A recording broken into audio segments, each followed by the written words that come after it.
The door was open when she came back from the well. Not open the way wind pushes a door, not the lazy swing of a latch that never caught right. Open the way a door opens when someone has turned the handle from the inside with a deliberate hand, when someone has stood in the frame and looked out at the yard and decided to leave the door exactly as it was. Clara Whitfield set the water bucket down in the dirt and reached for the shotgun she kept leaning against the porch rail. She had carried that shotgun every day for 2 years, not because she expected trouble, but because trouble in the Arizona territory did not send a letter ahead of time, and a woman living alone on 200 acres of dry land between two water sources learned certain habits, or she did not last long. The shotgun had belonged to William. Everything on this ranch had belonged to William at some point, or had been built by William, or had been chosen by William, with that particular certainty he carried in everything he did. The certainty of a man who looked at empty land and saw what it could become, and then spent 10 years making it become exactly that. The fence posts, the barn, the chicken coop with the gap in the back wall she had never repaired. The garden plot behind the house where he had planted tomatoes along the south side, beans, squash, all of it gone to weeds. Now 2 years of weeds growing over 2 years of grief that Clara had never named out loud because naming it would have made it something she had to deal with, and she was not ready to deal with it, and she was beginning to suspect she might never be. She was 28 years old, and she looked like a woman who had lived longer than her years. Not because of lines on her face or gray in her hair, but because of the way she stood, her back straight, but her shoulders carrying a slight downward curve like a fence post that was still standing but had begun to lean. She wore the same faded calico dress she wore almost every day, and William's work boots too large for her feet, but she wore them because they were the only thing left that still held the shape of him. She raised the shotgun to her hip and walked toward the house. The October air was dry and thin and carried the smell of dust and sage and the particular quality of heat leaving the desert ground as evening approaches, a smell that Clara had learned to read the way other women read weather. Cool was coming. Winter was not far behind, and the ranch was not ready for winter. The ranch had not been ready for anything in 2 years. The first thing she smelled was coffee. Not old coffee, not the stale, bitter smell of grounds left too long in a pot. Fresh coffee. Someone had built a fire in the stove she had not lit in 3 days and put water on and made coffee in her kitchen while she was at the well. Clara stopped at the threshold. Her heart was beating fast, and she recognized the feeling as something beyond fear, closer to the raw alertness of an animal that has heard a branch snap in the dark. The world she had arranged into a predictable shape had suddenly shifted, and the silence she had been living inside was not as solid as she thought. She stepped through the door. 3 men were in her yard. She could see them through the kitchen window. Not inside the house. In the yard near the barn, standing with their horses in the gray light of early morning, like men who had arrived in the dark and waited for dawn before making themselves visible. One of them had apparently come inside long enough to start the coffee and then gone back out, which told Clara something about the kind of man he was, the kind who understood that a woman alone would need to know someone was there before she found them, the kind who left the door open on purpose so she would not be surprised. She did not lower the shotgun. She walked to the porch, stood there, looked at them. The first man was tall and lean, somewhere around 32, with a face cut sharp like shale rock, and eyes the color of winter creek water that moved across the yard, the fence, the chicken coop, the water trough, and back to Clara in about 3 seconds. He wore a dark brown leather coat frayed at the elbows, a wide-brimmed hat pulled low, and a pistol on his right hip that he was not touching. On his saddle, there was a rifle tied clean and tight. The second man was younger, maybe 27, broad-shouldered, dark curly hair under his hat brim, and he sat his horse with the kind of ease that belongs to someone who was born in a saddle. His eyes were bright and restless, scanning left to right, like he was looking for something to react to. His hands held the reins tighter than necessary. The third man was the oldest, somewhere around 45, thin, in the way that a man gets thin when he was once strong and has let time and whiskey wear him down. His hair was streaked with gray, he wore a yellowed white vest under a long black coat, and he rode with the strangely upright posture of someone who had been trained in more formal settings than the back of a horse. Clara held the shotgun at her hip, not aimed at them, but at a position where everyone understood. "You are on my land," she said. The first man stopped his horse about 15 feet from the porch. He did not dismount. He looked at Clara, looked at the shotgun, and spoke in a voice that was low and slow, and weighed every word before releasing it. "Ma'am, we are not looking for trouble. We are looking for water. There is a creek 2 miles north," Clara said. "You do not need to cross my land to reach it." "Creek is dry," the young one said, and his voice carried a heat he was trying to hold back. "We were there. Nothing left but mud." Clara did not change the position of the shotgun. "That creek does not go dry." "Ma'am," the oldest one said, and his voice carried the unmistakable quality of education, precise diction, careful selection, the kind of voice that belonged in front of a court or a land office desk more than on horseback in the dust of an Arizona morning. "The North Creek went dry last week. I do not know if you are aware, but the water table across this entire region has dropped significantly since August. The water source on your property may be the last functioning source within a 5-mile radius." Clara looked at him. The information matched what she had suspected, but had not bothered to verify. "What do you want?" she said. The tall man glanced at his two companions, then back to Clara. "Water for the horses, one night in the barn if you will allow it. We will be gone by dawn. And in exchange, we do not do anything," the young one said, and something close to a grin pulled at the corner of his mouth. "That is what we are best at." Clara did not smile. She looked at them. 3 men on 3 tired horses, dust covering everything, none of them looking like they had eaten a proper meal in at least 3 days. The tall one had a quiet, dangerous composure that said he was familiar with violence but did not seek it. The young one carried the restless energy of a thing that had not yet gone off. The oldest had a weariness that went deeper than tired, the king that settles into a man when he has lost something he cannot name and cannot stop reaching for. 3 wild men, 3 different kinds of broken. And Clara Whitfield, standing on her porch in her dead husband's boots with a shotgun at her hip, recognized something in all 3 of them that she had not expected to recognize. She was looking at the male version of herself. People who had lost something and had not yet found a reason to repair what was left. "One night," she said, "in the barn, not in the house. Water for the horses is at the east trough, the one that has not cracked yet." She lowered the shotgun, turned her back, and walked inside, closed the door, and stood there in the darkness of the cold kitchen, listening to the hooves move toward the barn and wondering what she had just done. She poured herself a cup of the coffee the stranger had made. It was good. The next morning, Clara woke before dawn, which was the habit of a ranchwoman that never dies, even when there is no longer a reason for it, and she discovered 2 things. First, someone had patched the gap in the back wall of the chicken coop. Not a temporary patch, a proper repair with wood cut to fit and nails driven, clean and straight, the kind of work that belongs to a man who has built fences his entire life. Second, there was coffee again. She picked up the shotgun and stepped onto the porch. The tall man was sitting on the barn steps with a cup of coffee, looking east where the sky was turning from black to gray. The young one was nowhere in sight. The oldest was walking slowly along the east fence line, stopping occasionally, crouching to look at a post, making notes on a scrap of brown paper. "Who patched the chicken coop?" Clara said from the porch. The tall man did not turn around. "Caleb. The kid could not sleep. He does that. When he cannot sleep, he fixes things." A beat. "That is why the Briggs brothers have not spoken to each other in 10 years. Caleb fixes everything except the things that matter." Clara looked at him. "Briggs?" He turned then. Those light eyes read her face with the speed of a man accustomed to assessing situations. "Caleb Briggs, younger brother of Leland Briggs, ranch 2 miles south." Clara knew Leland Briggs. Good neighbor, the kind of man who helped without asking why. She did not know Leland had a brother. "Leland does not mention Caleb," she said. "Leland does not mention a lot of things," the tall man said and drank his coffee. The oldest man returned from the fence line, the brown paper in his hand. He walked directly to the porch, stopped at a polite distance, and said in that educated voice of his, "Mrs. Whitfield, I am assuming that is your name, based on the name on the mailbox at the road. I have walked the east and south boundary lines of your property this morning." Clara looked at him. "I did not ask you to do that." "No, ma'am, you did not. But I was a federal land examiner for 12 years, and that habit does not die even when the career has." He said this with the calm of a man who had accepted an unpleasant truth a long time ago. "Your east fence line is down about 60 yards. The main water trough has a crack that will break through when winter freezing comes. The barn roof on the south side is missing 8-inch shingles. The corral gate latch is broken." He paused, looked at the paper, then looked at Clara. "And the garden plot behind the house.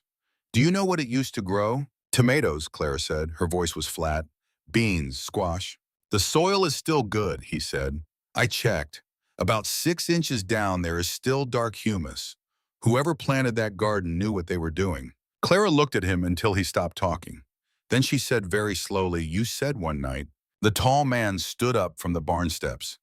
He walked toward the porch, stopped a few paces from Clara, and looked at her with eyes that carried no challenge and no plea, just the direct gaze of a man who had run out of places to go.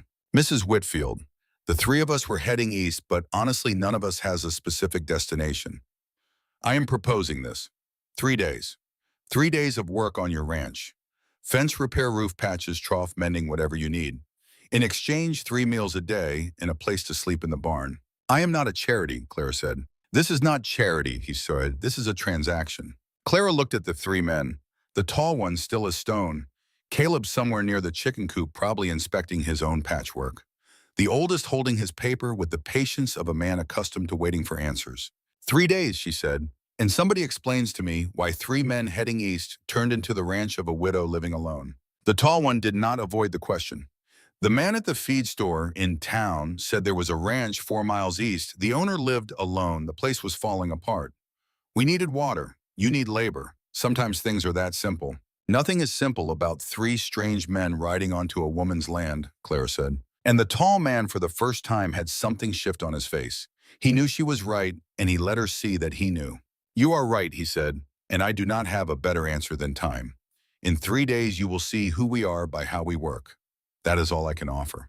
Clara looked at him for 5 more seconds. Then she turned into the house, put the shotgun on the table, and started cooking breakfast for 4. 4 plates on the table. She set them down and stopped for a moment with her hand on the 4th plate, because it had been 2 years since there were 4 plates on this table, 2 years since the kitchen had held the sound of more than one person eating, and the weight of that small, ordinary thing hit her somewhere behind her ribs with a force she was not prepared for. She stood there. She breathed. She set the 4th plate down. They ate. The silence in the kitchen was different from the silence she had lived with for 2 years. The old silence was empty. This silence was full of the sound of chewing spoons against plates, chairs scraping the floor, the small sounds of human beings living in a space, and Clara sat at the head of her own table and felt something she had not felt in a long time. Not happiness, not yet, but the absence of a particular loneliness that she had stopped noticing because it had become the air she breathed. They worked like the ranch owed them something. And what struck Clara most watching from the kitchen window with a cup of coffee growing cold in her hand was that they did not work for her. They worked the way people work when the work itself is the thing they need, when the physical motion of labor is the only answer they have for whatever is burning inside them. She recognized it because she had seen it once before in William, in the early months when they first arrived on this land, and there was nothing here, and he threw himself at the emptiness with both hands until it became something. Caleb Briggs was at the fence before the sun was fully up, driving nails with a rhythm that was even clean and certain. Not the tentative swings of someone learning, but the automatic precision of someone who had driven 10,000 nails before this one. Clara watched him and realized that Caleb, for all his restless energy and visible heat, became an entirely different person when his hand held a tool. Calm, focused, almost peaceful, like the work gave him permission to stop being angry for a while. She watched him straighten a post that had been leaning for 2 years. The post she walked past every morning and had stopped seeing because when you live with ruin long enough, it becomes invisible. He dug out the base, reset it in fresh packed earth, tamped it down with the heel of his boot, and moved on without looking back. And the post stood straight, and Clara felt something crack open inside her at the sight of a thing she had let fall being set right by a stranger's hands. Colton Thorne worked on the barn roof, replacing shingles, checking beams, inspecting every leak point with quiet thoroughness. He had a way of pausing before each task, standing still for a moment, with his eyes moving across the problem, reading it the way some men read weather, and then moving with a precision that wasted nothing. No false starts, no wasted motion, just the clean economy of a man who had learned that doing something right the first time is faster than doing it twice. Silas Monroe, with his weaker frame, focused on the water trough. He sealed the crack using a method he explained in detail to Clara when she asked in the voice of a professor lecturing to an audience of one. He knew about water, about soil, about how irrigation systems worked in the desert, and when he spoke about these things, the weariness on his face gave way to something sharp and alive. That first afternoon, Clara walked out to the fence line where Caleb was working. He did not look up when she approached. "You are Leland Briggs' brother," she said. "Yes." A nail-driven home, even, clean. "Leland is a good neighbor. He helped me pull a wagon out of the creek 3 years ago." Did not ask anything. Caleb stopped, looked at the fence post. "That is Leland. Helps everyone except himself. You do not speak to your brother." Caleb looked at her. In his eyes, there was something hot and old, like the ash of a fire that went out long ago, but is still warm if you dig deep enough. "Leland wanted me to stay on the ranch," he said. "I wanted to go. I went. 10 years. A beat. Some things do not have a version where both sides are right. Sometimes one person is right and one person is wrong, and both of them know which is which, but neither wants to say it." He turned back to the nails. Clara stood there a moment longer, then walked back toward the house. That evening after supper, Clara sat on the front porch, and the tall man came and sat on the steps a few feet away. Close enough to talk, far enough to not intrude. "This ranch," he said, looking across the yard in the fading light, "it used to be a good place." "It still is a good place," Clara said, and she surprised herself by saying it. He looked at her. "Yes, it still is. It just needs the right people to remind it." Silence. "Your husband," he said, and his voice was careful in the way of a man who knows he is stepping into sensitive ground. "He built this place." 10 years ago, Clara said. "From nothing, empty land, nothing on it. William looked at this dirt and saw everything it could become." She paused. "I only see everything it became without him." He was quiet for a long time. Then he said very softly, "My name is Colton Thorne. My father had a ranch outside Flagstaff, 200 acres, cattle, sheep, for a while an orchard just beginning to produce." He stopped, looked at the darkening sky. "Lost it all, not to drought, not to disease. Lost it because a man with papers and lawyers decided he wanted it." Clara looked at him. "How?" Colton told her. Not rushing, not dramatic, just the truth laid flat and orderly. His father, Daniel Thorne, had owned the land for 11 years. A speculator named Garrison Voss came to the Arizona Territory about 18 months ago with railroad money, land company money, lawyers, and documents. For people willing to sell, Voss bought. For people who were not willing, Voss found other ways. For Daniel Thorne, the way was a forged debt claim tied to a water rights agreement his father had signed 15 years earlier, in which a single word changed in a document that looked exactly like the original transformed what had been a usage agreement into a collateral claim. The forgery was good enough for the county judge, who had also recently received a generous donation to his re-election fund, to rule in Voss's favor without much deliberation. "We had 2 weeks," Colton said. "Appealed to the territorial court, dismissed, went to the federal land office. They said it would take 6 months to investigate, and we should vacate in the meantime." His father refused to leave. Voss sent men. Daniel Thorne was not a violent man. He did not fight them. But when you have built something with your own hands for 11 years and someone takes it from under you with a piece of paper, something inside breaks. The pressure lasted months. The appeals went nowhere. And 3 months ago, Daniel Thorne suffered a stroke. He was alive in Flagstaff, taken in by a kind family. He could not work anymore. He could barely speak. "I left Flagstaff because there was nothing left to stay for," Colton said. "Met Caleb on the road. Met Silas at a saloon in Tucson. 3 men with no specific destination traveling together because traveling together is less lonely than traveling alone." Clara sat with that information in the darkness that was slowly falling. "Garrison Voss," she said the name to test it. "Garrison Voss," Colton confirmed. "And now you are going where?" Colton looked out toward the horizon where the last light was dying. "I do not know. I have been moving for 3 months. I think I am looking for a place where the ground does not shake under my feet. Have not found it yet." The silence between them stretched. Not uncomfortable, just the silence of 2 people who were familiar with loss and did not need to fill the space with meaningless words. "You asked me what this ranch was like before," Clara said after a while. "I would like to know." "Why?" "Because the way a person talks about their land before it went wrong tells you what it could be again." Something shifted in Clara's chest, something uncomfortable and warm in equal measure. "There was a creek that ran year-round along the north border," she said slowly. "Not anymore mostly, but it used to. William planted apple trees along it, 4 of them. I do not know if they are still alive. I have not walked up there since." She stopped, looked out at the dark. a long time. Colton said nothing, and his silence was exactly what she needed.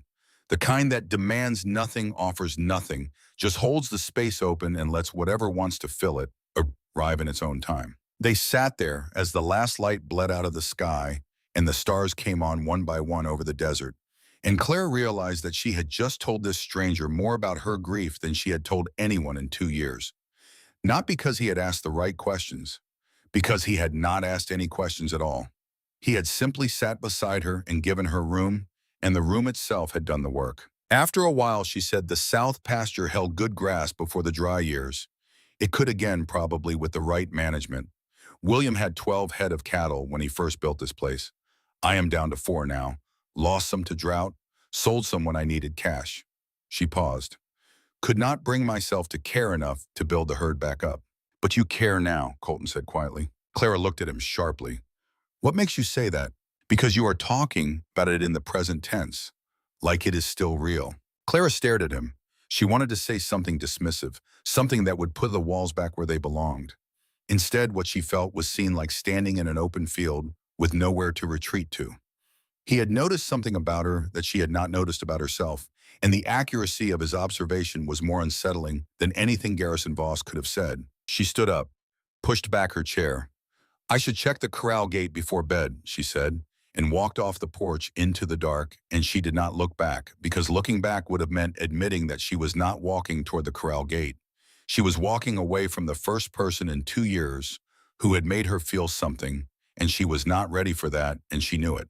Behind her on the porch, Colton Thorne sat alone and watched her walk into the darkness, and he did not follow because he understood something about Clara Whitfield that she did not fully understand about herself.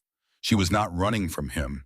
She was running from the possibility of him, and those are different things, and the second one means there is still hope. The morning of the second day, everything changed. Clara was in the kitchen when she heard hoofbeats coming up the drive hard and fast.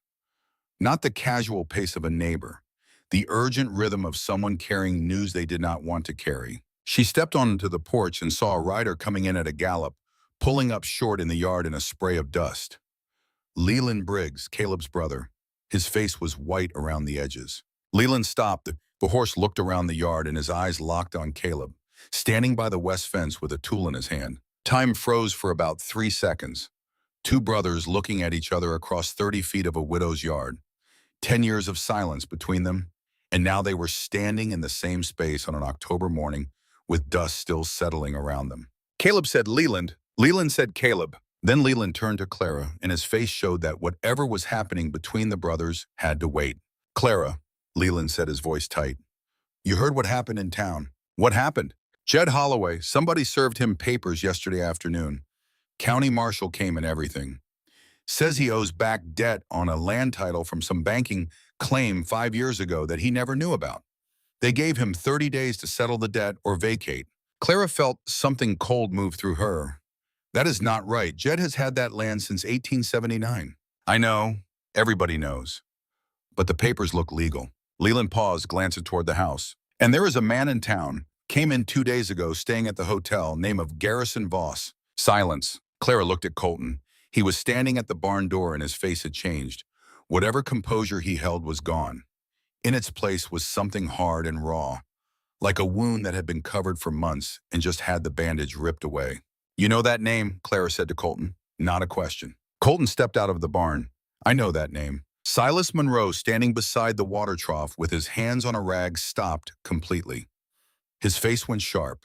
The weariness disappeared, replaced by something focused and dangerous in the way that intelligence can be dangerous when it finds a target. Garrison Voss, Silas said slowly. I know that name too, but from a different angle. I lost my position at the federal land office because I wrote a report about his operations in Maricopa County. The report was buried. I was accused of accepting bribes, fabricated evidence, lost my position, lost my credibility. The kitchen became a command center. They sat around the table, Clara, Colton, Caleb, Silas, and Leland Briggs stood against the wall with a cup of coffee. Silas told his story first. 2 years ago, while still a federal land examiner, he had discovered an unusual pattern in Maricopa County land records. Multiple properties transferred in a short period, all connected to old debt claims certified by the same notary seal. Number 1147. That seal had been issued to a notary in Phoenix who retired in 1879 and whose seal was reported stolen after his death. I wrote the report, submitted it. 2 weeks later, I was accused of accepting bribes. Lost my position before the report was ever reviewed. He looked into his coffee cup. But I kept the copy. I kept all my notes because I knew he would do it again. Colton told the Flagstaff story. His father, the forgery, the appeal, the stroke. The original documents, Clara said. Do you still have them? Colton shook his head. Locked box under the bedroom floor. When they put us out, I went back. The box was gone. But Silas said when your family appealed to the territorial court, you had to submit the document as evidence. The court would have made a certified copy. A certified copy is still a legal document, Colton said, and if it carries the same seal, then that is enough. Enough to bring in Franklin Aldridge, former federal land examiner based in Prescott. He kept files on the Maricopa case. If anyone can prove the forgery in front of a territorial court, it is Aldridge. Clara sat very still. She looked at the three men around her table, a former bounty hunter whose father had been robbed, a restless young man who was the estranged brother of her neighbor, a disgraced examiner destroyed for telling the truth. And she thought about Jed Holloway with forged papers on his table, and she thought about her own land between two water sources, and she understood that Garrison Voss would come for her. He will come for my land, she said. Colton looked at her. Your land sits between two water sources. In this part of the territory in a drought year that is worth more than the railroad. Then 3 days is not enough, Clara said, and her voice carried something that had been absent for 2 years. Direction, purpose, the sharpness of a woman who had found a reason to care. She looked at Colton. You stay as long as you need to. In exchange, you tell me everything you know about Garrison Voss. She looked at Silas. Your notes, your report, the seal, all of it. She looked at Caleb. And you, Leland lives 2 miles from here. Do you want to help your brother? Caleb looked at her, then looked at Leland. 10 years of silence sat in that look. I am not doing it for Leland, Caleb said. I am doing it for the land. Land should not be stolen from the people who built it. Leland looked at his younger brother, and on his face, Clara recognized something painful and relieving at once. The pain of hearing your brother say the right thing without acknowledging you. The relief of knowing he was still here. All right, Clara said, we start. She stood and walked to the window. She looked at the yard where Caleb's fence stood straight and new. She looked at the garden where the dead soil waited. She looked at the barn where Colton had replaced the shingles with the quiet care of a man who understood that repairing a roof is sometimes the same thing as repairing what is underneath it. And Clara Whitfield, who had spent 2 years letting everything William built go to ruin because she could not bear to look at it without him, felt something she had not felt since the morning they buried him on the hill behind the house. She felt like fighting. Not for what was gone, for what was still here, for what could still be saved. She turned from the window.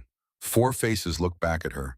3 wild men who had ridden out of the desert with nothing, and a neighbor who had spent 2 years watching her disappear. Garrison Voss does not know what is coming, she said quietly. And in the flat, certain calm of a woman who has already made up her mind, every man at that table understood that the widow of Dry Creek had just declared war. The next 3 days moved with the speed of work that has purpose behind it. Clara woke each morning before the men did, which was not easy because Caleb Briggs apparently did not sleep at all. She would come out to the porch in the gray pre-dawn dark and find evidence of his nighttime labors. Another section of fence repaired. The corral gate latch replaced with a new one fashioned from scrap iron. A pile of dead weeds pulled from the garden plot and stacked beside the compost heap that William had built years ago. Caleb worked the way some men prayed, with his whole body, with his full attention, with a ferocity that was not anger exactly, but something close to it, something that needed a physical outlet, or it would burn through him from the inside. Clara watched him one morning from the kitchen window as he knelt in the garden plot pulling root systems from the dead soil with his bare hands wrapped in old sacking, each root torn free with focused violence, as though the weeds themselves had wronged him. She brought him coffee. He took it without looking up. The soil is still good. 6 inches down it is still dark. Whoever planted this garden knew what he was doing. My husband, Clara said. Caleb stopped, looked up. He was good at it. He was, Clara agreed. Then she added, I let it die, not because I did not know how to keep it, because I could not stand to look at it. Caleb looked at her for a long moment. I understand that, and went back to the dirt. Colton worked it from dawn to dark, and Clara found herself watching more than she intended. He checked every fence post before driving a nail. He stepped back 3 paces to look at the hole before returning to the detail.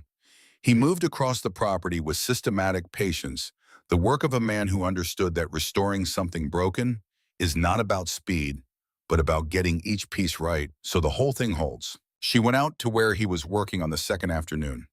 He was replacing a section of the east fence that had been down so long the posts had rotted. "Where did you learn this?" she asked. "My father's ranch, 200 acres, cattle, sheep for a while." "Had," she said. He looked up.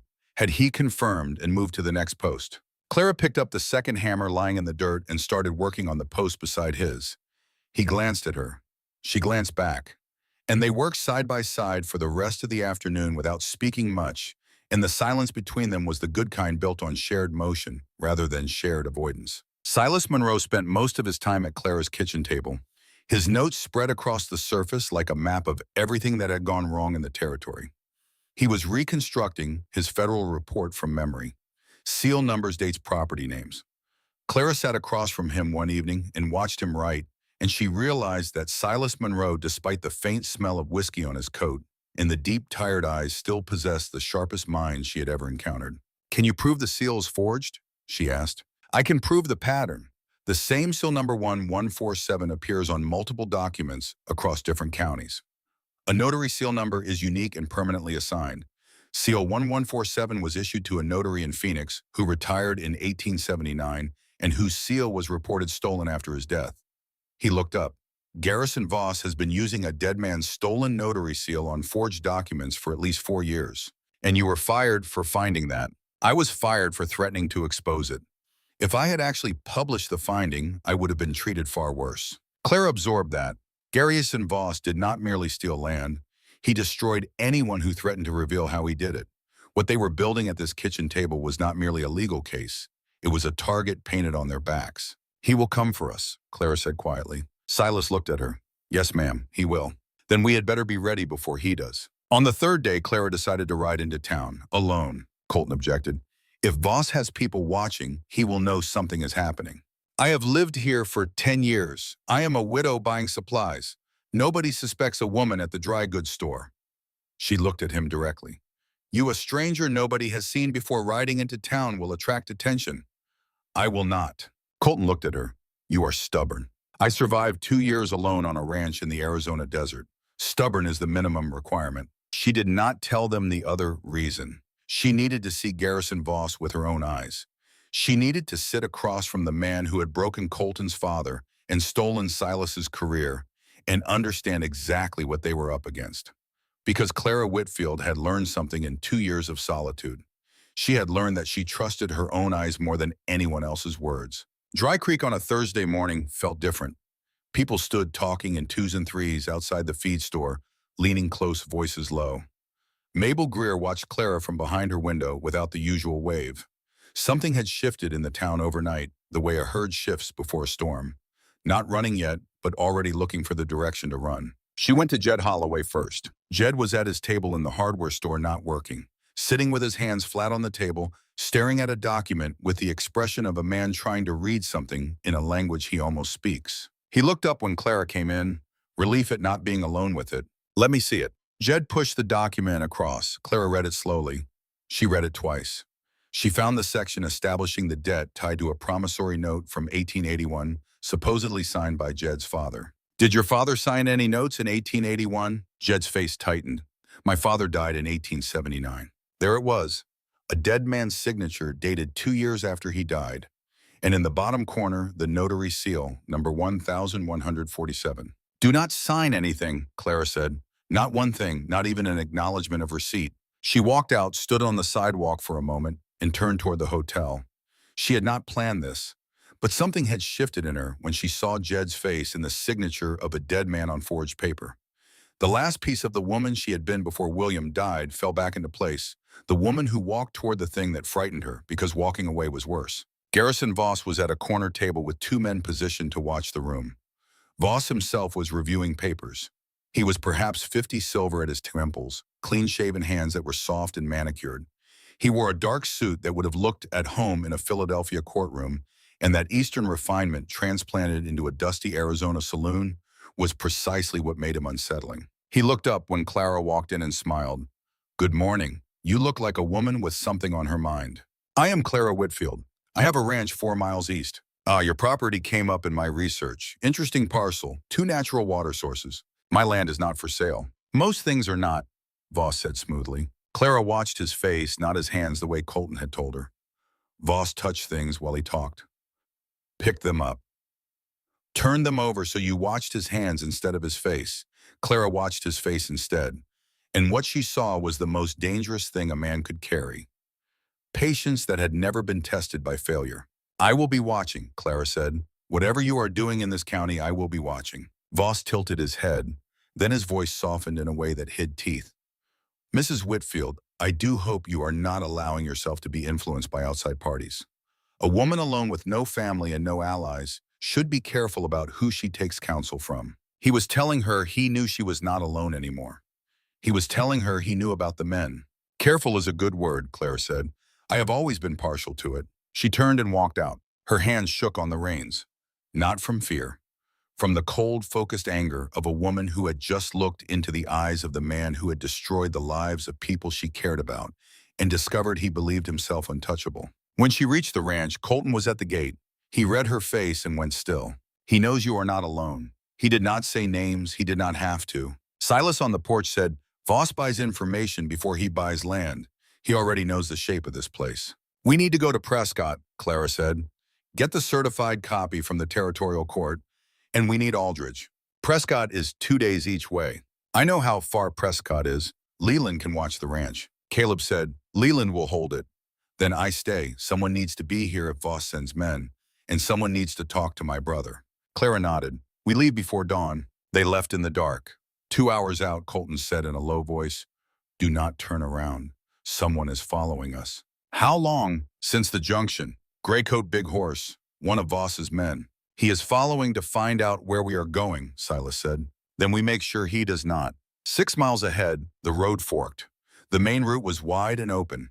A lesser trail cut south through a canyon passage. "When I say move, we move fast," Colton said. "I can ride," Clara said. "I mean, I can really ride. Do not slow down for me." Something close to a smile pulled at his mouth. First time she had seen anything like a smile on Colton Thorne's face. It changed him, made him look younger, made him look like the man he might have been before everything went wrong. "Then keep up. 200 yards. 100. Now!" They moved. Clara did not look back. She heard hooves beside her, heard the ground change as they hit the canyon trail, and the walls rose up and swallowed the sky. The wind cut across her face and her hair pulled half free from its pins, and she felt something she had almost forgotten. She felt alive. A full mile before Colton slowed, the main road was completely invisible behind them. "He will not know which way we went," Clara said. "Not for a while, long enough." Clara sat her horse and caught her breath and felt the blood running through her and the sweat on her neck and the particular exhilaration that comes from moving fast through dangerous country with someone you trust beside you. She had not felt that since the early years with William, when they used to ride the property line together in the evenings, just for the pleasure of it, and the memory hit her not with the usual ache, but with something closer to gratitude. She had loved that feeling once. She had thought it was gone forever. And here it was on a canyon trail in the middle of nowhere, running from a speculator's hired man, with a stranger she had known for less than 2 weeks. She glanced at Colton. He glanced back.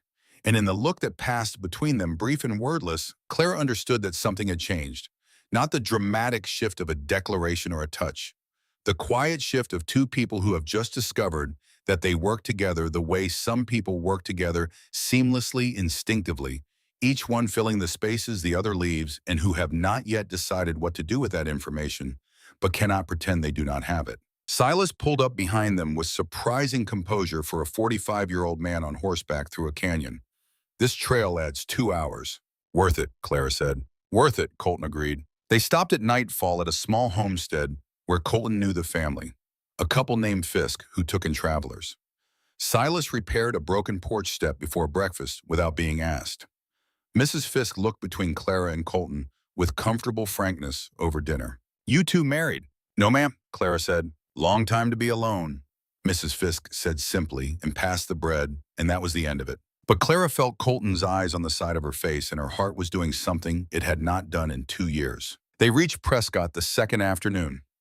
The records office clerk, a thin man named Marsh, disappeared into the back with Colton's request. They waited 20 minutes. Marsh returned. He set a document on the counter. Colton leaned forward. Clara watched the sharp, sudden focusing behind his eyes. She had seen that look once before on William the day he first stood on their land and saw what it could become. A man who has found the thing he has been searching for. The seal, he said quietly. Bottom corner. Notary seal. Maricopa County. Yavapai County filing, Silas said. Maricopa notary seal. A document modifying a Yavapai filing would have to be notarized in Yavapai, not Maricopa. Clara stared at the document and felt the full weight of what she was seeing. This was not just evidence. This was the key to everything. Every property Garrison Voss had stolen with this seal was vulnerable. Every ruling based on this document was built on sand. The man had left his fingerprint on every crime, the same stolen seal, like a man who signs his own confession and does not know he has done it. Franklin Aldridge's office was on Gurley Street. He was about 60 with a face that had spent decades outdoors, weathered, keen-eyed, impatient. Silas walked in first. Aldridge recognized him. Surprise, relief, and the slow nod of a man who had been waiting for someone to finish what was started. Silas Monroe. Franklin, I brought what we were missing 2 years ago. Aldridge listened. He looked at the certified copy for a long time, then he put it down. I have seen this seal before. Not this exact document, but this seal. He opened a drawer, pulled out a folder. Maricopa County, 1881. Different property. Same stamp number. He tapped it. Seal number 1147. Issued to a notary in Phoenix who retired in 1879. Seal reported stolen after his death. Garrison Voss has been using a dead man's stolen notary seal for at least 4 years. Can you testify? Clara said. I have been waiting 2 years for someone to bring me enough. If you get me in front of a judge in Dry Creek with this document, the Maricopa comparison, and the current properties, I can disqualify every forged document that seal appears on. Every single one. Colton stood motionless. Clara saw something on his face she had not seen before. The first edge of something that might become relief. My father's land, Colton said quietly. If the document carries the same seal, the legal basis was fraudulent. The ruling can be challenged, not simple, not fast, but possible. When can you come? Clara asked. Tomorrow morning. Aldridge looked at Clara. You organized this. Not a question. Silas had the knowledge. Colton had the story. I put people in the same room. That is what organizing is, Aldridge said and shook her hand. On the ride back, Colton said, I want you to know I came to your ranch because I needed water. But I stayed because when Leland said Garrison Voss's name in your yard, it was not an accident for me. Nothing about this has been entirely an accident. You think you came for a reason, Clara said. I think I ended up in the right place. Sometimes you just keep moving until the ground holds. Colton. Yes. I'm glad you did not leave after 3 days. The quiet stretched between them. So am I, he said. They rode into Dry Creek and knew immediately something had shifted. The street felt tighter. Unfamiliar men stood outside the hotel, Mabel Greer's shutters half closed. Leland was waiting at the ranch. Caleb stood at the barn corner, both brothers in the same space without conflict, which told Clara something significant had happened between them. Voss moved fast, Leland said. Emergency court hearing filed. He served 3 more ranchers, Emmett Dawson, Minnie Calhoun, Harlan Dodd. Then Caleb stepped forward. One of Voss's men came this morning. Meeting tonight at 7. Court date moved to tomorrow 6 in the morning. Purchase offer stands until midnight. Clara's mind moved fast. 6 o'clock meant the judge would rule before Aldridge could present evidence unless they acted tonight. 3 things tonight, Clara said. I meet Voss at 7. We gather the ranchers. Aldridge files a motion demanding fraud evidence be heard first logged before morning. You are actually going to meet him, Colton said. The worst thing I can do to a man who keeps opponents off balance is show up looking completely unworried. She went alone. She rode into Dry Creek as the last light left the sky with her back straight and her face composed and William's boots on her feet, and she walked into the hotel saloon at 7 o'clock exactly and sat down across from Garrison Voss. This time she did not wait for him to set the terms. She did not sit quietly while he made his pitch.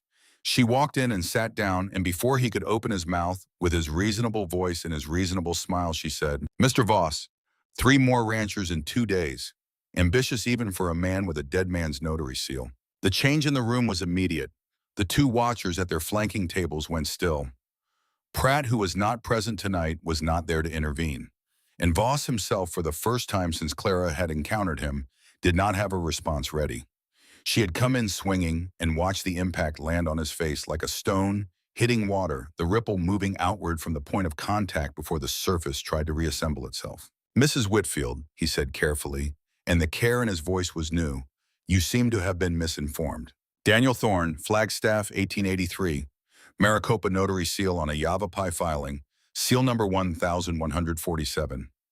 She watched his face, not his hands. "Tomorrow morning, Franklin Aldridge is going to explain that number to everyone in the room. I wanted to give you the courtesy of hearing it from me first." The patience in Voss's eyes flickered. Not fear, but recognition. This woman sitting across from him was not the grieving widow buying supplies that he had calculated her to be. She was something else entirely, something he had not accounted for, and the failure of his calculations was visible in the slight tightening around his mouth that he covered a fraction of a second too late. "I think you should be very careful about accusations you cannot support," he said, and his voice was quieter than she had heard it before. "I did not make an accusation. I asked a question. You are welcome to answer it in front of the judge." She stood.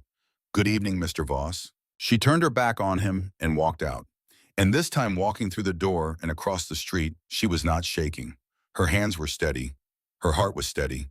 Because something had shifted in the balance of power between Clara Whitfield and Garrison Voss, and they both knew it, and there was nothing left to be afraid of that she had not already decided to face. By 9, the ranchers were in Clara's kitchen. The room was full of people for the first time since William's funeral, and Clara was struck by how different it felt. At the funeral, people had stood with plates of food and the uselessness that grief puts in a room. This was different. This was a room full of people who had been wronged and were deciding whether to fight back, and the energy filled the space with something she had not felt in her house in a long time. Purpose. She noticed Jed's hand flat on his document. Emmett Dawson angled toward the door. Minnie Calhoun's jaw set so firm that God himself would have difficulty changing her mind. Harlan Dodd measuring everyone before investing his trust. Clara stood at the table. She put the court copy down and the Maricopa comparison beside it and walked them through the seal numbers. Notary seal number 1147. A dead man's stolen seal. Aldridge has documented its use. Tomorrow he rides in. I need to know which documents you will allow him to examine. Minnie spoke first. All of them. Every page that man sent to my property. Emmett nodded. Same. Harlan Dodd leaned forward. What if the seal is not on mine? Then Aldridge still establishes the pattern on the others, which undermines all the documents, including yours. But I believe you will find the seal. Men like Voss do not change what is working. Dodd sat back. All right. Jed looked up. My father's name on that paper, his signature. His voice was rough. I want it called what it is, a forgery. On the record. That is what Aldridge's testimony does, Clara said, and her voice was gentler.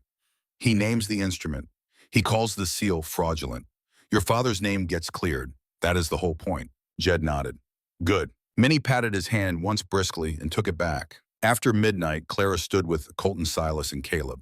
They went to find Aldridge skirting the main street using the hotel side entrance Clara knew from years of delivering grain. Aldridge answered his door in the shirt sleeves. Clara explained in 3 sentences. Aldridge had his jacket on before the 3rd. I will write the motion tonight. I need the court clerk's name. Harold Birch, Silas said. Home by 8. Motion in his hands by 9. They waited in the hallway. Clara sat with her eyes closed. Colton leaned against the opposite wall. When this is over, she said without opening her eyes, I want to go to Flagstaff, to see your father. He needs to know someone fought back. You do not have to do that. I know, I want to. They looked at each other across the narrow hallway, and what Clara saw in Colton's face was something she had not allowed herself to look for in 2 years. A future, not the one she had planned. Different, uncertain, fragile, but real. Aldridge came out at 8:40 with 3 pages of legal language. They went to Harold Birch's house. Birch answered the door, read the motion twice, logged it at 8:57. Done. Whatever Voss planned for 6 in the morning, a formally logged motion demanding fraud evidence first was already on the record. Walking back through the dark, Clara stopped. Listen. Voices from the hotel. Fragments. Aldridge filed something. Voss needs to know tonight. Colton took her arm and moved them into shadow. They stood close in the narrow space, and Clara was sharply aware of his warmth in the cold October air. The voices faded. The gray coat man stood alone in the street, looking like someone watching a plan come apart. They know about the motion, Clara whispered. Yes. What does Voss do when he loses control? A pause. I think we are about to find out. She turned toward the horses.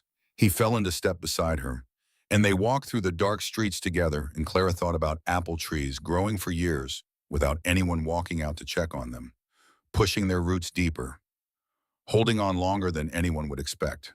Good land always does. 6 o'clock came in cold and gray. Clara had not slept. She had sat in the chair by the cold fireplace for hours, turning the same thought over, the way a person works a splinter with their thumb. Not to fix it yet, just to know exactly where it is and how deep it has gone. Garrison Voss was going to be in that courtroom. Franklin Aldridge was bringing 4 years of evidence. 5 ranchers were about to stake everything they had on the word of a former examiner and the testimony of a stolen seal. And Clara Whitfield, who had spent 2 years not caring about much of anything, was the one who had organized all of it. She stood up in the gray pre-dawn light and went to the bedroom. She put on her Sunday dress, the only good dress she owned, because this morning she wanted to stand as though she represented something larger than herself. She pulled her hair back and pinned it clean and tight. She put on William's boots that she had resoled with her own hands 3 weeks ago, because somewhere in the process of repairing the ranch, she had started repairing the things closest to her without realizing it. She looked at herself in the small mirror above the wash basin. The woman looking back was not the woman who had stood on the porch 10 days ago with a shotgun and nothing behind her eyes. This woman had something behind her eyes: direction, purpose, the clarity that comes when a person has stopped surviving and started fighting. She walked out to the porch. Colton was in the yard with the horses already saddled. He looked at her and did not speak, but the way he looked said enough. Something warm and serious that he did not try to name carried openly across the morning air between them. Caleb stood at the gate. He had repaired another stretch of fence during the night because he could not sleep, and now he stood there watching them prepare. His face was doing something Clara had not seen on it before. The restless heat was still there. It would always be there, but underneath it ran something steadier. Something that had settled during 10 days of fixing things that were not his, sleeping in a barn that was not his, eating meals at a table that was not his, and becoming part of something without anyone commenting on it. I'm not good in courtrooms, Caleb said, but if you need someone at the door making sure nobody leaves early, I can do that. Come with us, Clara said. Silas had stayed in town overnight with Aldridge, building the case piece by piece, cross-referencing seal numbers and filing dates with the methodical precision of men who understood that the difference between winning and losing in a territorial court often came down to a single number on a single page. They had been at it all night. Neither had slept. Neither seemed to need to. The adrenaline of an approaching fight that you have waited years for has its own kind of fuel, and both men were burning it. They rode into Dry Creek in thin early light. The town was quiet the way towns are quiet before something happens. It held breath. Silence, the kind that sits over a place when everyone in it knows the day will not be ordinary. But nobody is sure yet whether it will be the kind of day they tell their children about with pride or the kind they do not mention at all. The courthouse was a squat adobe building on the east end of Main Street that served as courtroom town hall, and on Saturdays the location of the monthly livestock auction. It smelled like dust and old wood and the faint ghost of cattle, and this morning it was fuller than Clara had ever seen it. Word had traveled, not just the ranchers who were directly affected, but their neighbors, their friends, the people of Dry Creek, who had felt the ground shifting under them for a week and wanted to see for themselves whether it was going to hold. Jed Holloway was there with his wife Margaret, who had come without being asked and stood beside her husband with her hand through his arm and her jaw set in the way of a woman who has decided that whatever is coming, she will meet it standing next to the man she married. Clara looked at Margaret Holloway and thought about what it means to have someone standing beside you, not because they can change the outcome, but because their presence says you are not alone in it. She thought about William. She thought about the 2 years she had spent standing alone. Emmett Dawson sat in the second row, quiet as always, hat in his hands, listening to everything, saying nothing. Minnie Calhoun wore her Sunday dress, which on Minnie was less a sign of deference to the occasion and more a declaration of war, the sartorial equivalent of loading a rifle and setting it on the table where everyone could see it. Harlan Dodd had ridden in from the East Ridge before dawn, and he sat in the back row with the sheepish alertness of a man who had needed more convincing than the situation required and knew it, and was now determined to make up for it by being present at the earliest possible hour. Leland Spriggs stood near the door with his arms crossed, watching the street through the window. And when Caleb walked in behind Clara and Colton, Leland looked at his younger brother, and the two men exchanged a nod that was brief and silent and carried the weight of 10 years underneath it. Not reconciliation, not yet, but acknowledgement. The kind that says, I see you and you are here, and that is enough for now. Aldridge was at the front of the room talking to Harold Birch, who had arrived at the courthouse at 5:30 in the morning to ensure that the motion was properly entered before proceedings opened. Clara made a mental note to thank Birch properly when this was over, because a man who gets out of bed at 5:30 on a cold October morning to do the right thing with paperwork is a man who deserves to know that someone noticed. Garrison Voss arrived at 5:56. He came with his two men and his lawyer, a thin man from Tucson, named Pratt, who carried a briefcase and moved through the room with the efficient confidence of someone accustomed to winning on procedural grounds before the substance of a case ever reached the light. Pratt had the energy of a man who viewed the law not as a system of justice, but as a mechanism with levers, and he knew which levers to pull and in what order and how hard. Voss himself looked completely unruffled, composed, patient, like a man who had spent the night reconsidering his approach and had arrived at a new one. That was the dangerous version of Garrison Voss. Not the surprise version, the adaptive one. The version that had been operating across multiple territories for years precisely because he knew how to absorb a setback and recalculate without showing the process on his face. He glanced at Clara as he entered. She held his gaze. He smiled the polite, measured smile of a man acknowledging a worthy opponent and sat down at his table. His two men took their positions at angles to the room. Pratt opened his briefcase, and the machinery of what Garrison Voss expected to be a routine proceeding began to arrange itself around him with the familiar ease of a process he had controlled many times before. Except that this time sitting on the judge's desk was a motion he had not anticipated. Clara sat in the front row between Colton and Caleb. Silas sat behind Aldridge at the counsel table. The room was full and tense and smelled like dust and the metallic quality that fear puts in the air when decent people are gathered in a small space waiting to find out if the system they have trusted their whole lives is going to protect them or betray them. The judge was a heavy-set man named Carver, who came out of his chamber at exactly 6:15 and looked at the packed room with the mild surprise of a man who had been expecting a routine land claim hearing and had found something considerably more complicated. He had a broad, weathered face and small, sharp eyes that moved across the room with the practiced assessment of someone who had spent decades sorting the honest from the dishonest in rooms exactly like this one. He sat down. He picked up the motion that Harold Birch had placed on his desk. He read it. He read it for a long time. Pratt was on his feet immediately. Your Honor, this motion is an attempt to introduce collateral material into a straightforward property claim proceeding. The claims before this court are civil matters involving documented debt instruments and established land titles. The motion filed last evening seeks to inject an unrelated fraud allegation that has no bearing on the specific claims at hand. Judge Carver did not look up from the motion. Sit down, Mr. Pratt. Pratt sat. The judge finished reading. He set the motion down carefully on his desk and looked at Aldridge. You are the examiner from Prescott. Franklin Aldridge, former federal land examiner. Yes, Your Honor. And you are prepared to testify to the fraudulent nature of the notary instruments used in these claims? With documentation, Your Honor. Cross-referenced across 4 properties in this county and a prior case in Maricopa County involving the same acquiring party. Pratt rose again. Your Honor, this is highly irregular. The petitioner's qualifications and the relevance of outside cases have not been established through proper discovery. Judge Carver looked at Pratt, and then he said something that changed the temperature of the room. Mr. Pratt, I have read this motion. I have also been in contact this morning with the Federal Land Office in Prescott, who confirmed Mr. Aldridge's credentials and his prior documentation of this particular notary instrument. A pause that landed in the room like a stone dropped into still water. Every person felt it. Clara felt Colton go still beside her. She felt Caleb's breathing change. She heard Minnie Calhoun shift in her chair with satisfaction that was almost audible. This proceeding will hear the fraud evidence first. You will have full opportunity to cross-examine. Sit down. Pratt sat. His face was controlled, but his jaw was tight. Clara watched him lean toward Voss and whisper something urgent. Voss did not respond. He sat with his hands folded on the table and his face showing nothing, and Clara recognized the composure for what it was. Not calm, control.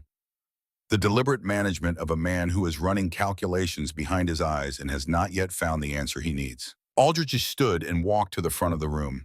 He carried a leather document case that he had been assembling for 2 years waiting for this moment, and he set it on the table and opened it with the unhurried precision of a man who understood that what happened in the next 40 minutes would determine whether 4 years of fraud would finally be called by its name. He testified for 40 minutes, precise, thorough, the kind of witness that devastates not through emotion, but through being utterly, unshakably factual. He began with the registration number. He produced the record of the original notary's death in 1879 and the report filed by the notary's estate documenting the theft of the seal. He showed the chain of evidence. Seal number 1147 issued to a specific individual, reported stolen and then appearing on legal documents across multiple counties in the years following the theft.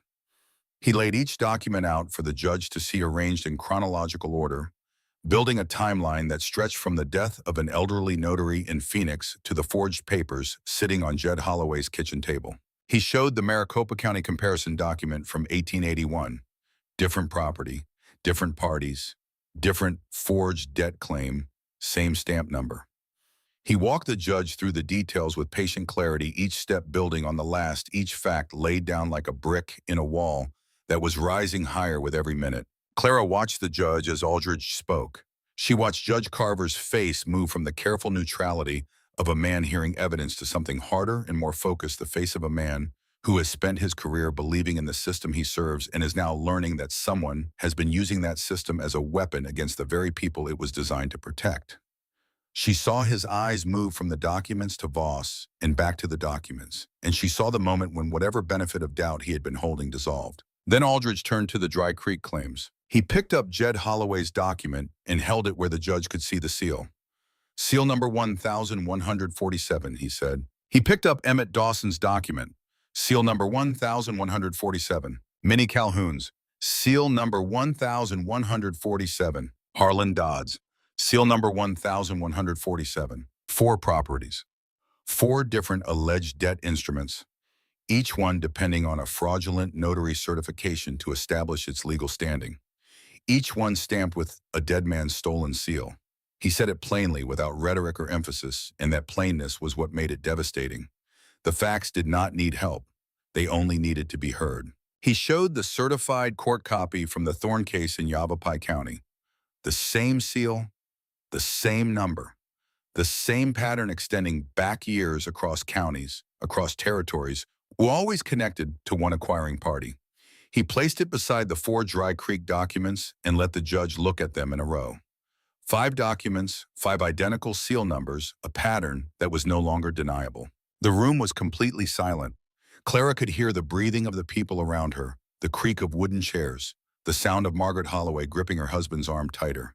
She could feel the weight of what was happening, a pressure shift that moves through the body before the mind catches up the slow, dawning recognition in a room full of people that they were witnessing something that would not be undone. Pratt crossed agreement aggressively. He challenged Aldrich's credentials. He questioned the chain of custody. He suggested seal numbers could be duplicated, that the registration system was imperfect. Aldrich answered every question with flat patience. He produced the federal registry showing seal 1147 was unique and permanently assigned. He produced the death certificate, the theft report, the Maricopa court filing. He stacked fact upon fact with methodical weight, and by the time he finished, the wall was higher than anything Pratt could climb. Pratt sat down. He had nothing left. Silas Monroe, sitting behind Aldrich, watched with sharp, focused eyes. Clara glanced back and saw something on his face that was not triumph, but something quieter.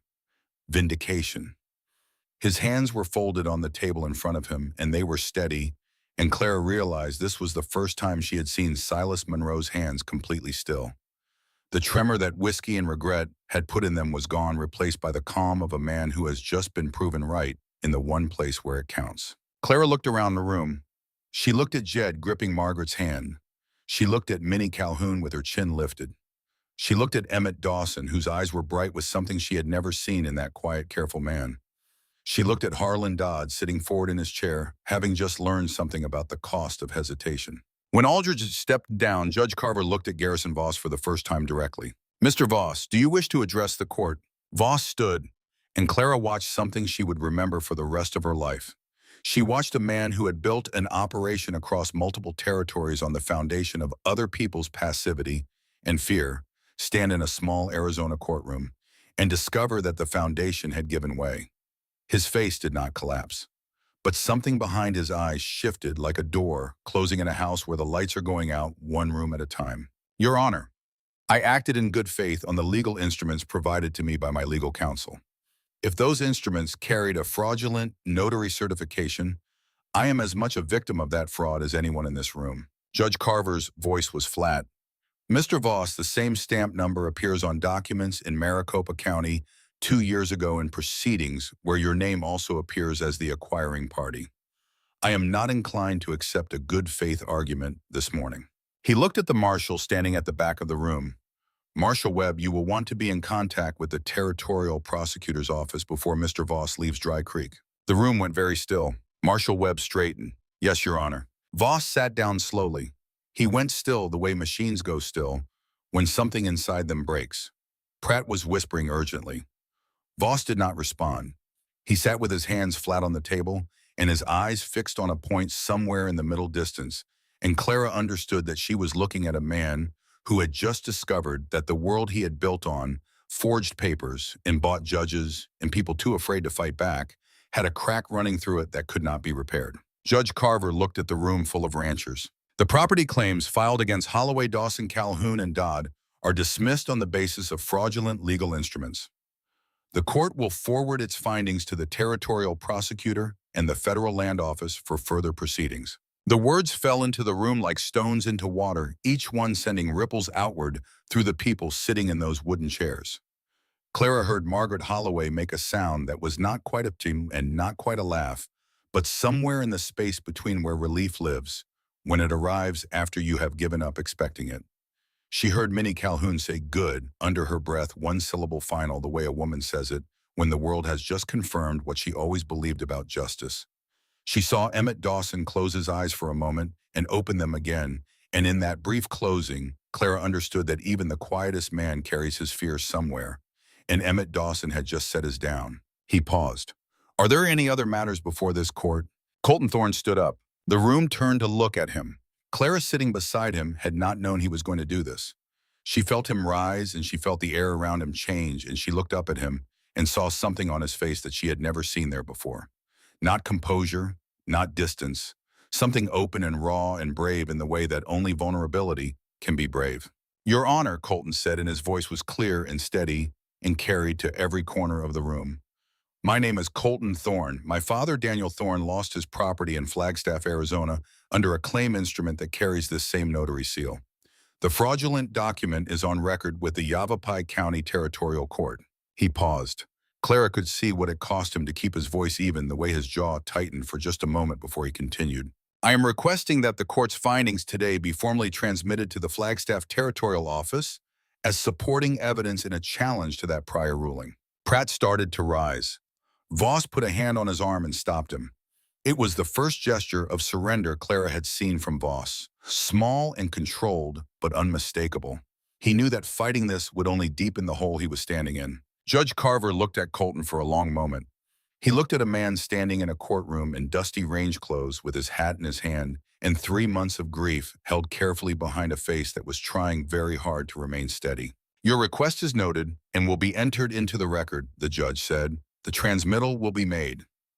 A pause, and when he spoke again, his voice carried something human beneath the formality. I am sorry for your family's loss, Mr. Thorne. The process of recovery will take time, but the record will reflect what happened.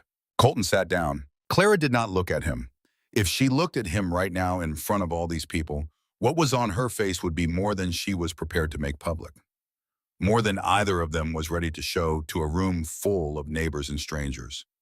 So she looked at her hands instead, and she felt his shoulder settle against hers, barely touching, and she let that small contact say what her eyes could not. The room emptied slowly the way rooms do after something significant. People moving in clusters, speaking low, shaking hands, exhaling. The tension broke like a held breath finally released, showing up in handshakes and short laughs, and the way people suddenly remembered how to stand without bracing for impact. Jed Holloway found Clara at the door. He took her hand in both of his and held it, and did not say anything for a moment, which was more than most words would have been. "Your father's name is cleared," Clara said. Jed's throat worked. "Yes," he said, "it is." His wife Margaret stood beside him and looked at Clara with the direct, grateful gaze of a woman who understood exactly what had almost been lost and exactly who had prevented it. Minnie Calhoun walked past and squeezed Clara's arm without breaking stride. She paused just long enough to say, "You come to dinner Sunday. Bring your men," and kept walking. Harlan Dodd stopped and looked at Clara with sheepish directness. "I will ride by your place next week. That south pasture fence of yours. I have timber you could use." "I will take it," Clara said. Emmett Dawson said nothing at all. He simply tipped his hat as he passed, and the gesture carried the quiet weight of a man who expressed gratitude through economy. And then Clara saw something that stopped her. Leland and Caleb Briggs were standing together outside the courthouse. Not talking.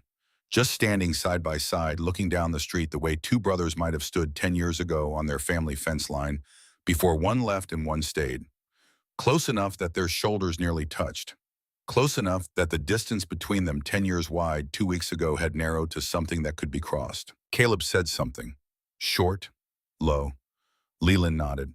And on Caleb's face, the face that was always hot, always ready to ignite, something eased. Not completely, not dramatically, but enough. Leland put his hand on Caleb's shoulder.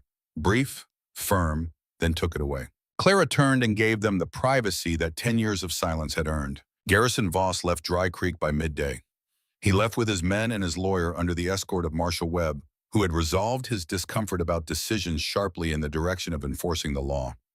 Voss rode out with his back straight and his face showing nothing, carrying the quality of a man who was not finished. Men with money and lawyers rarely are. But he had been stopped here by these people, and the stopping had left a mark that all the money in the territory could not erase. Clara stood at the livery stable and watched him go. She did not feel triumph. She felt something quieter and more durable.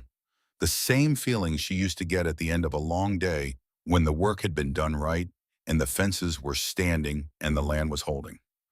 Not glory, completion. She stood there for a while after Voss disappeared down the road, watching the dust settle, thinking about what had just happened in that courtroom and what it meant. She thought about Daniel Thorne in Flagstaff, a man she had never met who had built something beautiful and had it taken from him, and whose son had ridden into her yard on a tired horse looking for water and had found something none of them had expected. She thought about Silas Monroe, brilliant and damaged, who had known the truth for 2 years and had been punished for it and had carried it anyway in an old document case and a whiskey bottle, and the stubborn refusal of a smart man to accept being wrong when he knew he was right. She thought about Caleb Briggs, who could not sleep and could not stop moving and could not say what he felt, but who expressed everything he had through the clean, precise rhythm of a nail driven into wood. She thought about William. She thought about him standing in the yard of this ranch 10 years ago, looking out at empty land, seeing everything it could become. She thought about how he would have handled Garrison Voss, and she realized with a clarity that surprised her that William would have done exactly what she had done. He would have fought. He would have organized the neighbors. He would have ridden to Prescott and sat in the records office and shaken Franklin Aldridge's hand and stood in a courtroom at 6 in the morning and watched the truth do its work. He would have been proud of her, and that thought, which would have destroyed her 6 months ago, now settled into her chest like warmth. She turned and walked back. Colton was there, Silas was there, Caleb was there, and Leland beside him. And for the first time in 2 weeks, all of them stood in the same space without urgency, without a plan to make or a threat to counter, just standing in the October sunlight, with the dust settling and the quiet that comes after a storm. "It is not over for your father's case," Clara said to Colton, a fact clearly stated without false optimism. "I know, the territorial process could take months. Aldridge said he will handle the transmittal personally. He is going to Flagstaff himself." She paused. "He also said the Flagstaff challenge has a strong foundation. His word. Strong." Colton walked beside her in silence. "Strong," he repeated, as though testing whether the word could carry what he needed it to carry. "Strong," Clara said again. That afternoon, Silas found Clara in the garden. She was watering the winter squash that Caleb had planted, green shoots pushing through dark-turned soil in neat rows, the first visible evidence that what they had been building was not just legal strategy, but something growing in actual ground. Mrs. Whitfield, Aldridge and I have spoken. He is willing to write to the Federal Land Office requesting a review of my dismissal based on the new evidence. The fraud pattern I documented 2 years ago has been proven in open court. You could get your position back. Perhaps not the position, but the credibility. My name entered into the record as a man who was right rather than a man who took bribes, he paused. That matters more than the title. You were right from the beginning, Clara said. Silas looked at the garden, at the green shoots in the dark soil. Good land holds out longer than you would expect, he said. Then he walked away, and Clara thought he was talking about considerably more than land. The days that followed moved with the slower rhythm of aftermath. The urgency was gone.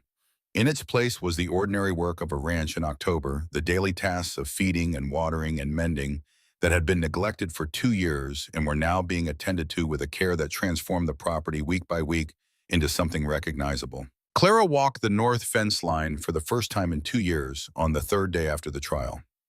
She walked alone in the early morning, and she followed the fence posts north until she reached the creek bed where William had planted 4 apple trees the first spring that they lived on this land. She had not come here since before he died. She had not been able to. The trees were alive, not thriving, not lush, but alive. Their roots had gone deep into the soil along the creek bed, finding water where the surface showed none, and their branches, though sparse and unpruned, still held leaves that were turning gold in the autumn light. They had survived 2 years without anyone walking up to check on them. They had held on through drought and neglect and the complete indifference of the woman who was supposed to tend them, and they were still here. Clara stood among them for a long time. She put her hand on the trunk of the nearest tree and felt the bark rough and warm from the early sun, and she thought about William planting them, about his hands in the dirt, about how he had planted them, not for the present, but for a future he would not live to see. That kind of faith, the faith that plants a tree knowing someone else will eat the fruit, was the bravest thing a person could do. She did not cry. She had not cried in 2 years, and she did not cry now. But she stood there with her hand on the tree, and she said out loud to nobody and to William and to the trees themselves, "I am sorry I stayed away so long." Then she walked back to the ranch and started planning where the new trees would go. Caleb stayed. He did not announce it. He just kept working. The fence, the roof, the corral. He started on the south pasture boundary, which had not been properly maintained in 5 years.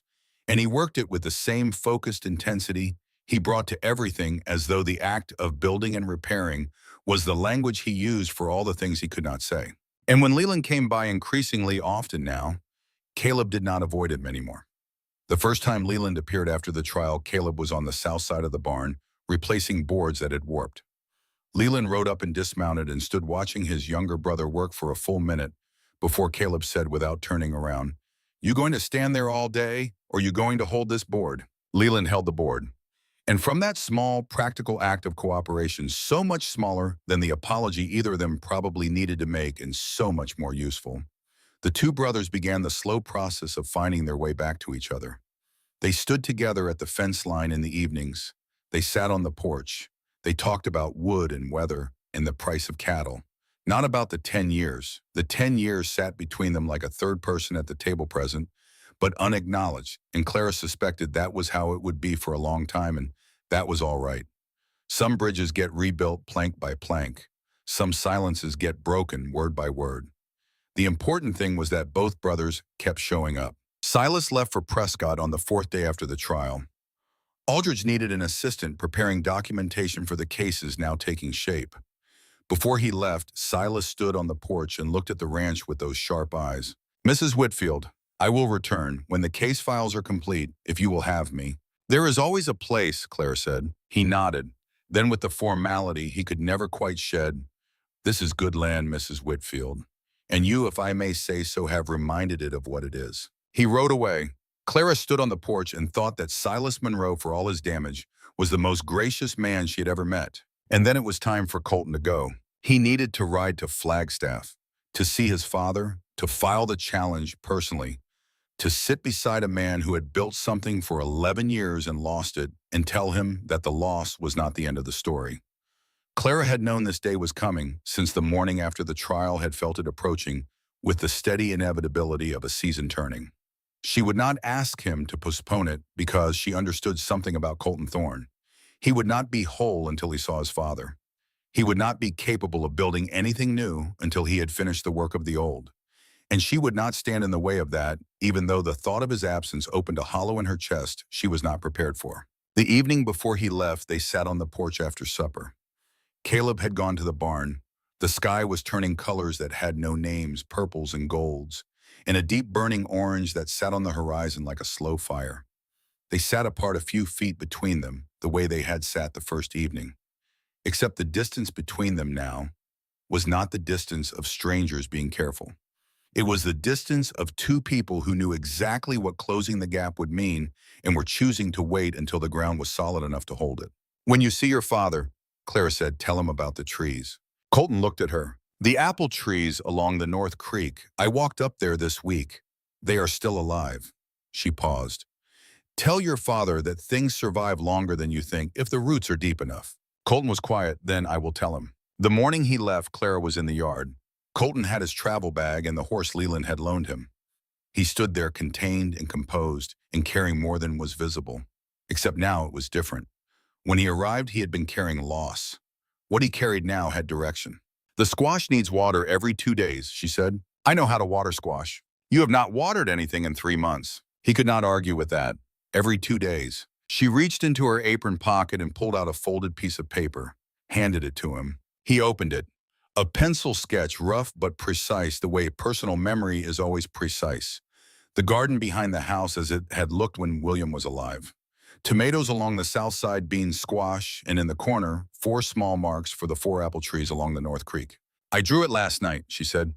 "I thought if we are going to plant more trees along the North Creek when you come back, you should know what a good garden looks like when it starts." Colton looked at this drawing for a long time. At the 4 small marks, at the careful lines drawn from memory, drawn with a love that does not announce itself but is visible in every detail. "When I come back," he said. "When you come back." He folded the drawing and placed it in his shirt pocket against his chest. Then he looked at her, and she looked at him. And between them in the yard on a morning in late October was something that did not need a name because it had been built by actions, by fences repaired and squash planted, in a courtroom faced, in a ride through a canyon, in the quiet accumulation of days where 2 broken people discovered that the broken places in one sometimes fit the broken places in another if you are patient enough and brave enough to find out. "Clara," he said. "Yes." "I will come back." She held his gaze. "I know you will." He mounted the horse. He looked down at her one more time. She looked up at him. And what passed between them was not a promise in words. It was a promise in the way he sat his horse steady and sure-pointed toward Flagstaff, but already leaning back toward Dry Creek. And it was a promise in the way she stood in the yard with her hands at her sides and William's boots on her feet watching him go, without asking him to stay, because a man who needs to see his father does not need to be asked. And it was a promise in the way neither of them looked away until the distance between them was too great for their eyes to hold. And even then, something held some invisible line stretched between them that neither time nor miles could sever, because it was made of something stronger than proximity. It was made of shared work and shared danger and the quiet understanding that some people are meant to stand on the same piece of ground. He rode out. She stood in the yard and watched until he was past the east fence line, and the dust had settled, and the morning had gone quiet around her. Then she walked to the barn, got the watering bucket, and took it to the garden. She watered the squash. She watered the soil around the new seedlings Caleb had planted along the border. She watered slowly and carefully the way William would have done it, the way a person waters when they understand that this small act, repeated faithfully, is how everything begins. 6 weeks later, Clara knew it was him before she could see the rider clearly. She knew by the horse's pace and the set of the figure in the saddle, that straight-backed, forward-leaning posture of someone riding towards something rather than away from it. 6 weeks, 42 days of watering squash every 2 days and repairing the south pasture fence with timber. Harlan Dodd brought beer on a Tuesday and accepting dinner invitations from Minnie Calhoun, and watching Caleb and Leland stand together at the fence line talking about nothing important in voices that grew easier with each passing week. 42 days of waking before dawn and working until dark and going to bed in a house that was warmer. Now not because of the stove, but because of what was happening to it, What was happening to her? The slow process of a place and a person coming back to life at the same time. She had not counted the days. She had not marked them on a calendar or stood at the window watching the road. She had simply done the work each day with patience and the faith that doing the right thing today leads to the right outcome eventually. But she had noticed every sunset, and she had noticed the garden growing, and she had thought every evening when the light faded that she wanted him to see it. Not for praise, for witness.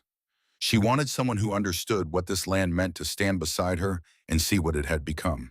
She was at the north fence line. She set down the tool she had been using and walked back across the yard. He dismounted. Ty the horse turned around. He looked different, not lighter. Nothing that had happened was light, but something that had been compressed in him for months, some internal bracing against the next blow had released. He stood in the yard without that defense, and what remained was something open and clear, like shutters thrown wide after being closed a long time. His face had the quality of a man who has set down something heavy and is still feeling the absence of the weight, still adjusting to the freedom of unburdened shoulders. "How is he?" Clara said. "Alive. Better than I expected." He paused. I sat with him and told him everything. He cannot speak clearly yet, but he understood. I know he understood because he held my hand and did not let go for about an hour. His voice remained steady through this, but only by effort. "The challenge has been filed. Aldridge submitted his documentation. The judge assigned is not the same judge who ruled against us the first time." A pause. "It will take time, but it is moving." "Good," Clara said. "Yes, good." He looked around the yard, at the fence line, at the corral where the new gate Caleb had built swung clean and true, at the barn where the shingles he had replaced were still bright against older wood, at the garden where the squash grew low and spreading in dark green rows exactly as it should. "You watered every 2 days," he said. "I said I would," she said. Something moved across his face, simple and complete. He reached into his travel bag and pulled out a folded piece of paper, held it out. Clara took it and opened it. A rough pencil sketch done by a hand that trembled by a man whose body had been broken, but whose memory still held the shape of everything he had built. An orchard. 4 trees in a row, each with its own character, the spacing captured with a precision that only 30 years of memory can achieve. "I asked my father to draw them," Colton said. "He could not write, but he could still draw. That is what the apple trees looked like when my mother planted them." He paused. "I thought if we are going to plant more along the North Creek, you would want to know what a good orchard looks like when it starts." Clara looked at the drawing, at the 4 trees sketched by a sick man's shaking hand from decades of memory. At the space between them, the careful distance that good planting requires the knowledge of a man who understood that trees like people need enough room to grow but close enough proximity to shelter each other from the wind. "We will go up there tomorrow," she said, "to the creek. See what William's trees need." "Tomorrow," he said.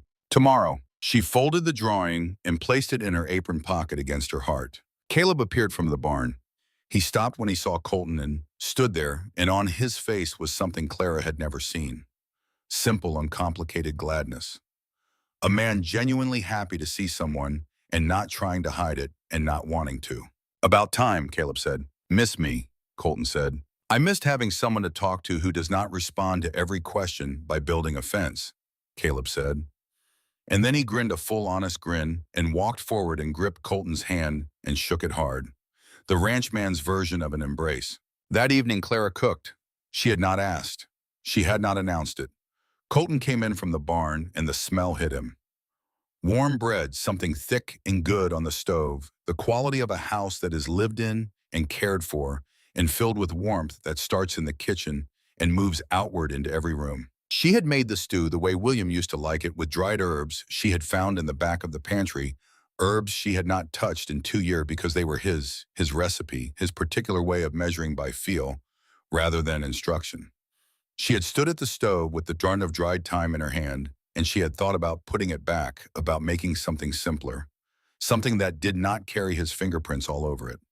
And then she had opened the bomb and measured by feel the way he had taught her, and the smell that rose from the pot was so much like the smell of every evening they had ever shared in this kitchen that she had to stop and hold the edge of the stove for a moment and breathe. She was not cooking for William tonight. She was cooking for someone else. And that was not a betrayal. It was a continuation. It was what kitchens are for, what food is for, what the act of setting a table and filling plates and sitting down together has always been for. It is how people say, "I am glad you are here," without using the words. 3 plates on the table, Clara, Colt, and Caleb. And the kitchen was full in the way kitchens are full when the right people are in them. Not crowded, not loud, just present. The fullness of a shared meal at the end of a long day in a place where the work is being done by the right hands. Caleb ate quickly and excused himself to the barn the way he always did in the evenings. He had a sensitivity about giving Clara and Colton space that no one had asked of him, and that surprised everyone who thought they knew him. The restless young man who could not sit still turned out to have a capacity for gentleness that expressed itself in the quiet act of leaving a room so 2 people could be alone in it. The door closed behind him, and the kitchen was quiet. "The garden will be ready in 3 weeks, Clara said. "I know," Colton said. "We should think about the south pasture after that, for spring." "I have been thinking about it," he said. She looked up from her plate. He was looking at her with an expression that carried no defense. Just the simple, honest truth of a man looking at a woman and knowing that what he sees is the rest of his life. "I think the south pasture could hold 30 head, he said, "with the right grass and a reliable water rotation." Clara looked at him, and what was on her face, direct and warm, and carrying the long, quiet history of fence work and courtroom mornings, and 6 weeks of watering squash every 2 days, and a drawing of an orchard folded against her heart, was the most complete thing either of them had seen in longer than they could accurately remember. 30 is a good number, she said. "It is a start," he said. They went back to eating. The lamp burned warm between them. Outside, the garden grew in the dark green shoots, pushing deeper into soil that had been dead 2 months ago and was alive now because someone had bothered to turn it over and plant something and water it without fail. The apple trees on the North Creek held their roots in dry ground and waited for morning, waited for the 2 people who would walk up to them tomorrow and stand among them and decide which needed care and where the new ones would go. The fences stood straight along the property line, new wood beside old, the work of a young man who found peace in building what others had let fall. And the lamp in the window of Clara Whitfield's ranch burned the way it had burned the night 3 strangers rode in on tired horses, looking for water, warm, steady, visible from a long way out. Only now it did not burn for one. It burned for the people who had found each other on a piece of land between 2 water sources in the dry October of an Arizona that was still wild enough to break you and still good enough to put you back together if you let it. A widow who had forgotten how to care, and 3 wild men who had forgotten where to go, and a ranch that had been waiting patient, as good land always is for someone to come back and remember what it was for. And Clara Whitfield, who had spent 2 years keeping every light in the place dark on purpose, finally understood that the bravest thing a broken woman can do is let someone show her where the warmth went and choose with both eyes open to let it back in. She looked across this table at the man sitting there. He looked back. The lamp burned between them, and neither of them said anything else because everything that needed saying had already been said in the language of fences mended and gardens planted, and a courtroom faced together, and the long, slow, patient work of learning to trust again. The light held steady in the window.